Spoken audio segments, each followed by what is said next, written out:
Hello नमस्ते साथीहरू। आज चाहिँ लिडल अनि नेपाली पसल किनमेल छ हाम्रो। अनि त्यही भएर हामी चाहिँ पुरा किनमेल गरेर घर आयौँ। अनि भुट्दैछौँ है फ्रेस बङ्गुरको भुटुवा।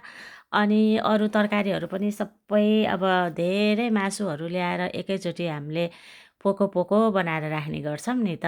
अनि फ्रेस फ्रेस कहिलेकाहीँ चाहिँ अलिकति मात्रै ल्याएर फ्रेस खाने। अनि उतापट्टि चाहिँ साग र आलु, साग पनि बारीको रायोको साग भइहाल्यो। मजाले खुर्सानी हालेर बनाउनु भएछ बुढोले, मिठो बनाएर अब धनियाँ हालेर फिनिसिङ गर्नुभयो। अब म खाना पस्किन्छु है त।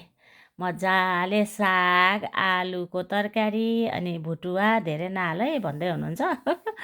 म चाहिँ हाल्दैछु। अनि दाल चाहिँ भयो है, यहाँ नहालौँ एकै ठाउँमा, बोडकोमै हालौँ भनेर बोडकोमा दाल हाल्दैछु टन्नै भोरी। अनि फेरि उहाँले त पिरो खाने भनेर खुर्सानी पनि लिएर आउनुभएछ क्या, त्यहीँ खुर्सानी हाल्दैछु। हस्।